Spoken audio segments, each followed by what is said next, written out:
Welcome everybody to the Salt Lake City Swarm franchise. So far here in season number 4, our team has got off to, I would say, a expected start.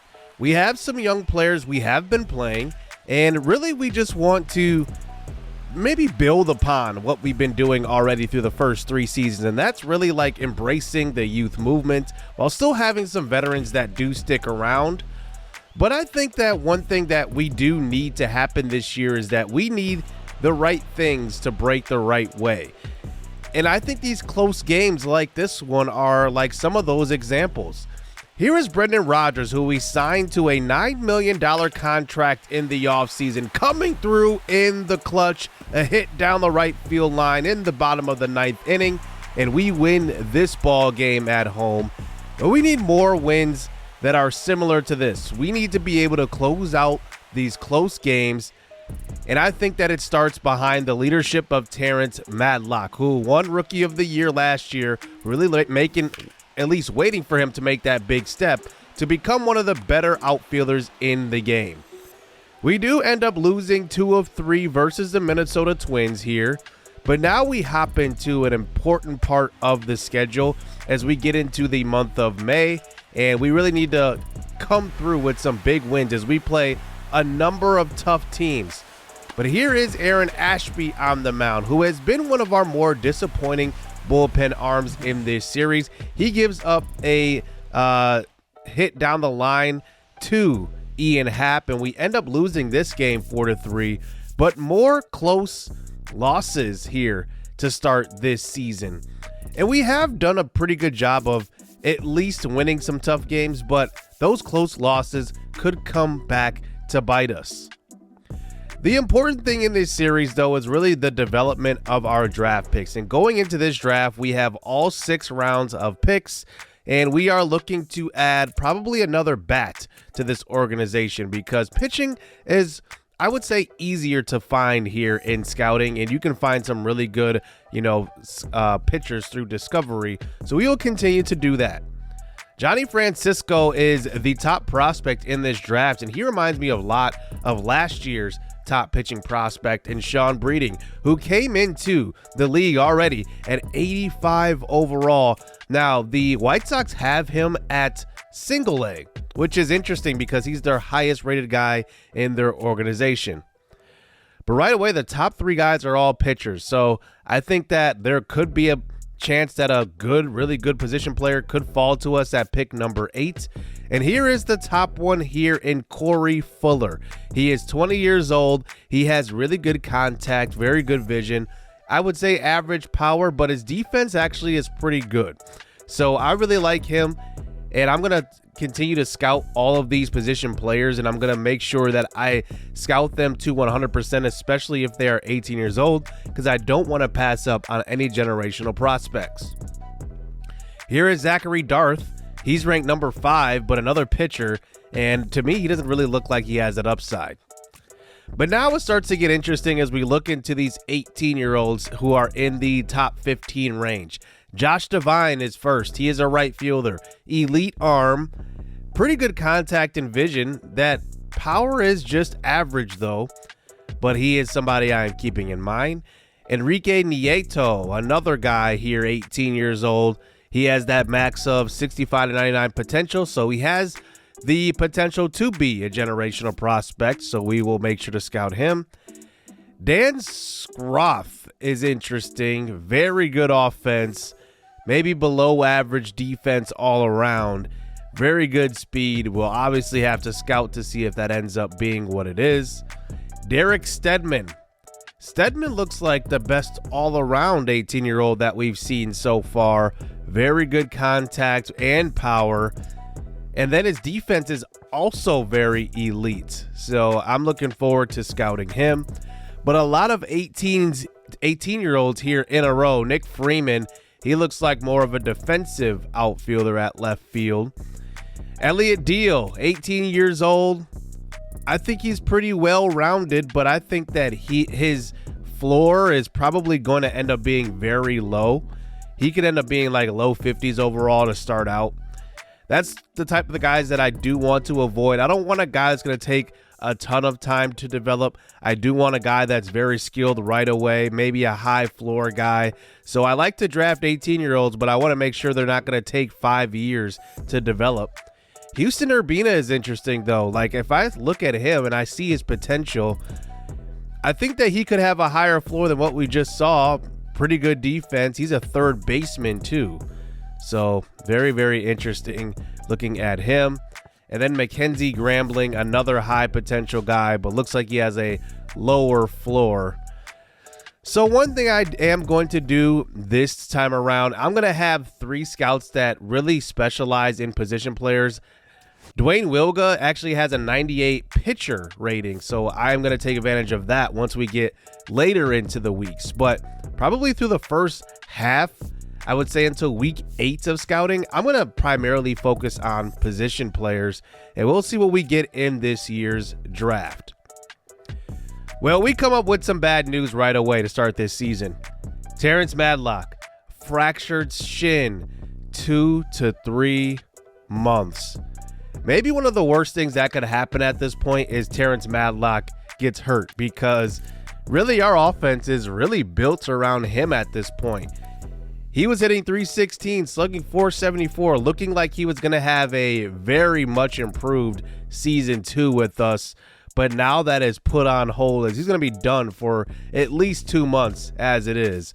So now where do we look for offense? Because that was the big question coming into this season. Is it Bob Engel, the guy we drafted in the first round last year? He's only hitting .238. Or is it Oliver Gonzalez?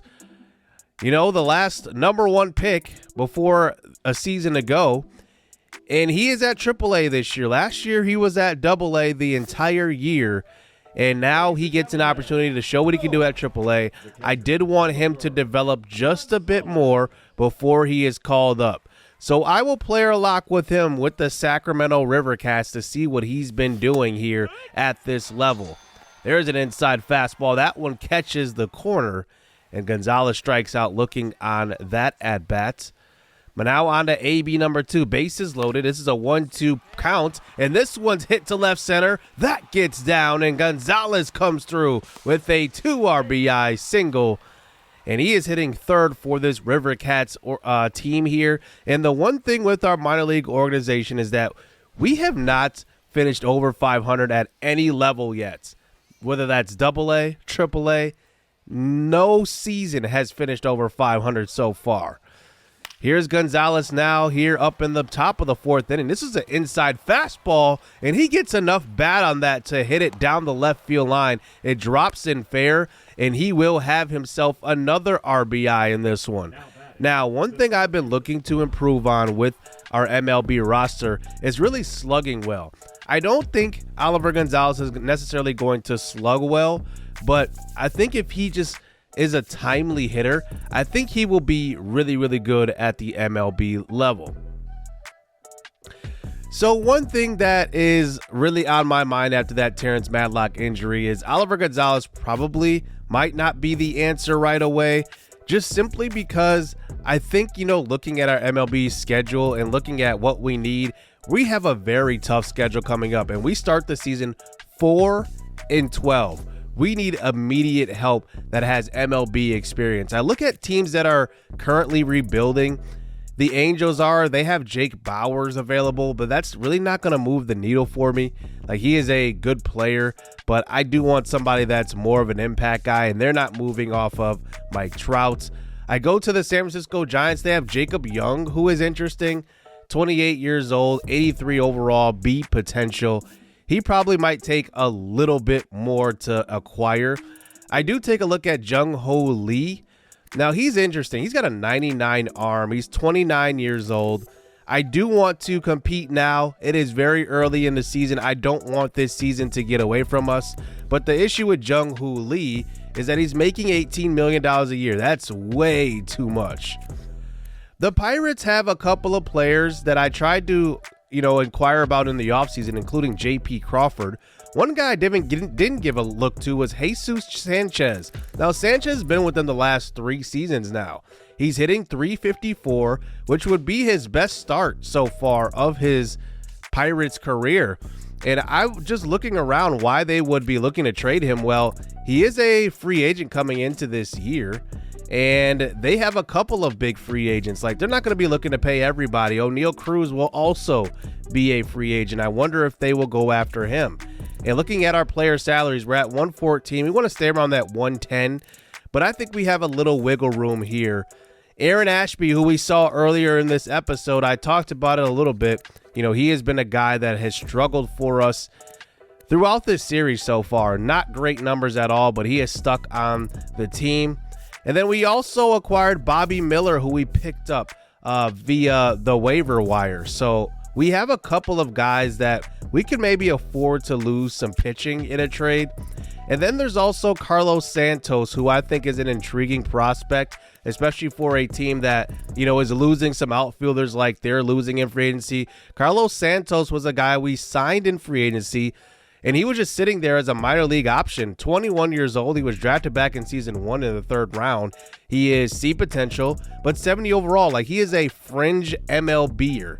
So I decide to offer up this trade, and they do like the deal here. Carlos Santos and Aaron Ashby for Jesus Sanchez, and they will accept that. So they get a relief pitcher who they have under contract for the next 2 years, and a young outfielder who is, like I said, on the fringe of the MLB and could be a guy that could fit in within the next few years. So Jesus Sanchez will make his debut versus the Milwaukee Brewers as Salt Lake City just tries to get their head above water here. We are on a 7-game losing streak entering this game, and we just need some type of immediate spark. So Sanchez suits up here after being dealt here early in the season to start the month of May, and faces Jordan Hicks, who signed with the Brewers as well in the offseason. Low sinker, and he swings and misses through that one. And that brings it to a 1-2 pitch as Brendan Rodgers is on first base. That one's fouled off as well. Good timing on that swing. And Jesus Sanchez is pretty good defensively, but the bat is really what I need this year. This one over the middle of the plate. It's driven deep. That one is gone. He gives us the spark already in his first AB. It's 2-1. That pitch was right over the middle, and Jesus Sanchez delivers 443 to right center field. Now on to the bottom of the 7th inning. He is 1 for 3 so far in his debut, with a chance to drive in another run of insurance. A 3-2 pitch with 2 outs, and he will walk. So he will basically have a 1 for 3 day in his debut. 2 RBIs, and that really does give us a big spark for a win. And hopefully this does break that losing streak and just these down times for our team as we go to 5-12 after that win. But I think we do need to reevaluate some stuff here in our farm system. Enrique Reyes is there. You know, he is still our number 1 prospect. He is still the number 2 prospect in baseball. Also, I want to mention that he is a 2-way player. Eddie Rodriguez is also now a top prospect in our organization. He was drafted back in the 3rd round a year ago, and he is actually ranked over Bob Engel, who was our 1st round pick. But Bob Engel is the one I want to take a look at, because I'm curious to know how much development he will need. He's at the AA level, and he's hitting .324. I'm going to probably keep him down there for a little bit, and I want to make sure he gets at least like a month, maybe a month and a half of work. And then I want to quickly move him up to AAA to see what he can do versus better competition. So I'm going to focus in on him and see where he's at in his development. It's early on in his career. I'm not in necessarily a rush to move him up, but I do want to see what he's capable of. So here he's facing Willie DeJesus on the mound here at AA, and he will drive this one deep. That's gone. He absolutely crushes that pitch, and that's the part of the game that I am really working on with him. In trading, I'm going to be really training his power. And I'm not sure how well training works, to be honest. I use it every year, but not with everybody, just simply because I haven't seen that it works very consistently. But if he can show off some power, that's going to be a really good thing for the future of this organization. But there in those 2 at-bats, he does line out to left field. But Engel is interesting because he's not a good enough fielder to be an everyday second baseman. He's going to hurt you defensively, but his bat is really his calling card. And he is 21 years old, not necessarily an 18-year-old, but he can hit the ball well to the gap. And that's one thing that I have noticed here in playing with him. Here he drives in 2 runs as, you know, our AA affiliate is absolutely putting up numbers in these couple of games.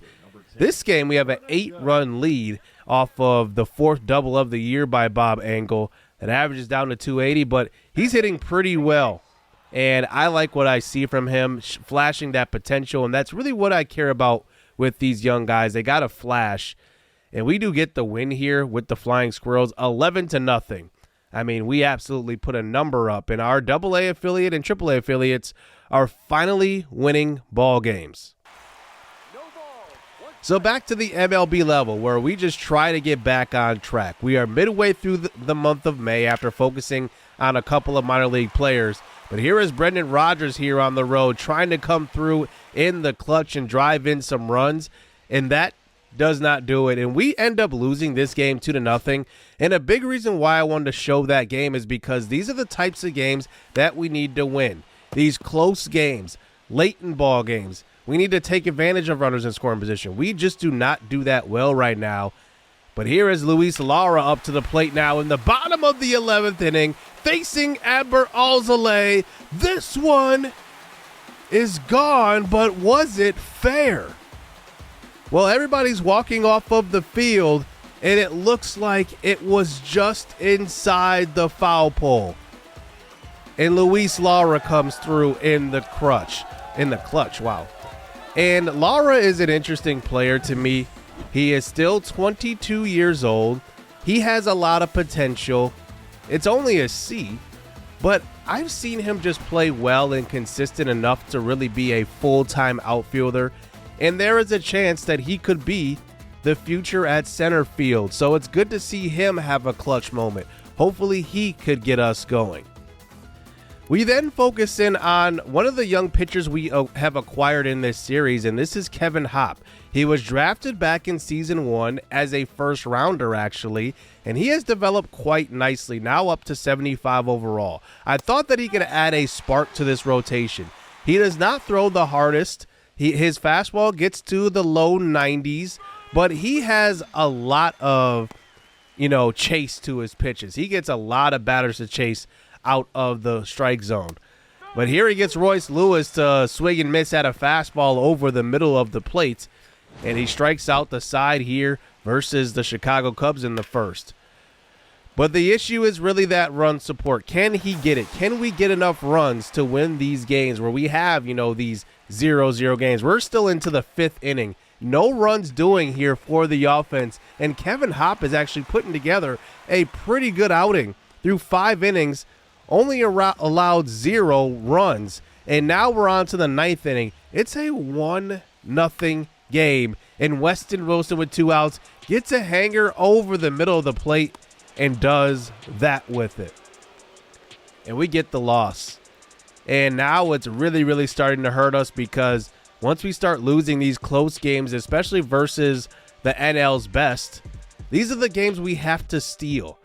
Because right now our offense is tremendously, I would say, really held back by that injury from Madlock. And now we sit here, we have the 25th, best batting average in the league, but that's still, bottom 5. And I think that right now, we need some type of spark. And we're 10-20. We are falling behind in the NL West. And I think a big deal could be coming at some point. Because if we want to make a move, we have to sustain our health as well. And right away, Justin Thompson Jr. done 2 to 3 months, another injury, and now I think we have to make a big move. With the catcher going out, an injury, we have to bring up Oliver Gonzalez. He is right now the 43rd ranked prospect in baseball. I didn't expect to bring him up this early, but since playing with him in that player lot game, he has gone up 1 overall. So I think that it's time. Oliver Gonzalez will be inserted into the lineup versus righties. He will hit in that 2 spot because we just need base runners. We need guys that can have timely hits, and I think Gonzalez does possess that ability. And I didn't expect to move him up this early, but with the injury, we really have no choice. And now we really look to really provide a spark. So really 2 moves in this episode so far. And now we actually make a 3rd, and that's benching Ben Rice. Ben Rice has just been awful. I don't know what's up with him, but last year he was off to that very hot start. This year, he's only hitting like 123, only 2 home runs. And if he's not hitting home runs, I mean, there is a major problem in his game because that is pretty much his entire game. And now we just look for a big spark from our former number 1 overall pick in Oliver Gonzalez. He is a number 3 ranked prospect in our organization. 43 in the MLB. We have 4 top 100 prospects in baseball. And here is Gonzalez. He's going to have his debut on the road here versus the Mets at Citi Field. Facing Senga. We'll see what he does. Top 1 now. He fouls this pitch up in the zone. And now it's a 2-2 count here with 1 out. And he will swing and miss at that ghost ball. And that will be a swing and miss for his first AB. Still 0-0, and this has been the problem here at the MLB level. But here he gets one outside and goes with it for his first MLB single. And that will be his first MLB hit. Hopefully a lot more to come. I actually plan on shaving off his beard. He's only 19 years old. I don't think he has a full-grown beard at 19. So I'm going to make him more clean-shaven just to make him look younger, by the way. And now here is Gonzalez up for his 3rd AB. This one was up in the zone. Probably could have swung at a better pitch there, even though it was a strike. And that's not really his sweet spot with his swings. He doesn't hit balls up in the zone very well. But now he faces Danny Young. And remember, Oliver Gonzalez is a switch hitter, so he will hit from both sides of the plate. But this one he hits up the middle. That one gets through the infield. And a nice 2-for-4 day from Gonzalez. Even though that one was not well hit, it gets through the infield and ends up being a multi-hit game in his debut. So good to see that as we move on to the bottom of the 9th inning. Here is Mariano Castro, and he gets Juan Soto to hit one high and deep, but it looks like it will stay in the yard. That looked pretty deep off the bat, not gonna lie. But we end up getting the victory. So in both Jesus Sanchez's debut and Oliver Gonzalez's debut at the MLB level here with the Swarm, we end up getting victories. So that's very, very good. Gonzalez went 2-for-4. You see him right in that 2 spot and also scored a run. So it's good to see some guys really contributing that we are acquiring, but we need a miracle to hold our offense over until Terrence Madlock gets back. But we start the month of May, and this is kind of what it looks like here as we do get through, a couple of weeks here in the early month of May. And now we have a scenario here. Domingo Orozco, who is one of our relievers we've had in our organization who finally made the MLB roster, facing Shohei Ohtani. Here is a throw down to second from Gonzalez, and that is going to be not in time. Bryson Stott swipes second. As here's Orozco continuing this at bat here, and he gets Shohei to swing and miss at a pitch way out of the zone. And we are 1 out away from a close victory. We need one. Mookie Betts at the plate. Here's Gonzalez, and he does stop the ball, but then a late throw over to third, and Edman gets to third as well. That's Bryson Stott, I should say. Mookie Betts continues this at bat. That's a pitch in the dirt, and Mookie Betts does it to that pitch. A single up the middle. You've got to be kidding me. That couldn't have been a better pitch. And he just went down and got it, and it somehow snuck through the infield. It was going to be in the dirt. Will Smith to the plate now. He hits one well to right center field. That one will get into the gap, almost to the warning track. And this will end the ball game. Mookie scores all the way from first, and another tough loss here for Salt Lake City. Oh my goodness, what is this season turning into? We wanted to compete here for a playoff spot here in season 4, but our chances are already dwindling through the first month and a half, and this is just crazy. We can't catch a break, and we need something here to give us a spark.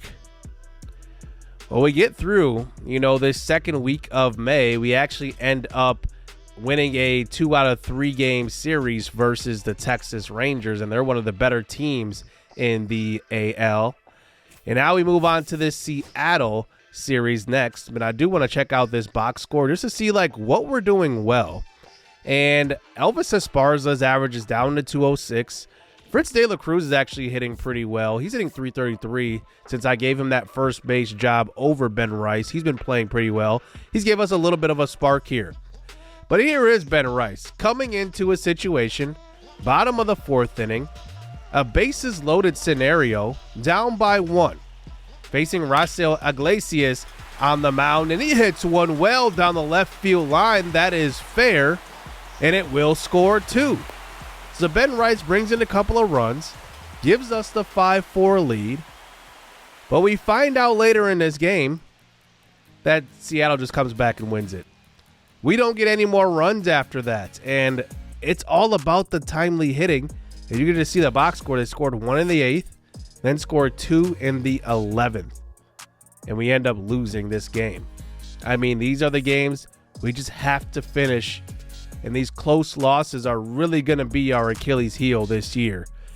We are 16 games under 500, and then we get some more big news. Luis Lara, broken forearm, 2 to 3 months. It just couldn't get any worse at this point. We lose 2 outfielders, 3 starters, by the way, but 2 main outfielders in Terrence Madlock and Luis Lara. I mean, we are just getting hit hard with the injury bug, and I don't know if it's just the luck or what, but this season has just not turned out as expected. I decide to move up some guys just to fill the void, but I just feel like we need a bit more. Mike Antico gets moved up. I decide to move up Dustin Davis to replace one of these MLB spots. We have, 3-4 spots at this point that we need to fill. And then Emerson Hancock, I decide to move him back up to the majors. We moved him down after acquiring Bobby Miller. And Bobby Miller is absolutely struggling at this point, so I'm pretty sure that he's probably going to move down to the bullpen or even back down to AAA and could be reserved maybe even for a trade candidate. Who knows?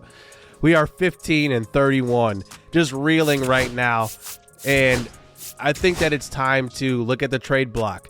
We got to throw everything at this season. We've now had 3 years to rebuild. We are still rebuilding here. I don't want to make it anything bigger than what it is. We are still not an elite team. We have a lot of developing to do still. There are some interesting guys here. Evan Carter is on the block. Sal Frelick's there. But I do want to get a kind of a younger player. Kobe Mayo is also there, and he's available from the Orioles. So I do want to get a younger bat that could make a impact right away. The guy that really caught my eye out of those is another Brewer. We traded for Luis Lara back in season 1. We traded for an outfielder there, and then now Sal Frelick. He's interesting. He has not had any at-bats really in the last couple of years, and he has been behind in the depth chart because they've signed Brent Rooker to a major free agent deal. He is making $7.7 million, quite a bit in arbitration, and he's still got another arbitration year to go. So if we do want to acquire him, which I think that it might be smart, he's only got 3 at-bats this year, and you can just see he's buried on the depth chart. He's not going to play at all. He's literally got 6 outfielders in front of him. But he would be one of the top candidates I could go after because the Brewers are looking to compete, and I think that it's possible that they might take a future player at the MLB level. Probably not an outfielder though. So we have a couple of infield prospects we could look to trade. Freddie Gunter, who we just traded for. You know, the thing about Gunter, high potential at 88 potential. And I think he has a lot of trade value, especially for a team that's competing now. They definitely need to shore up the future. He's going to develop quite nicely. Dan Stoddard is interesting, but I do like Stoddard. I want to keep him around. Paulo Sawayama, also an option.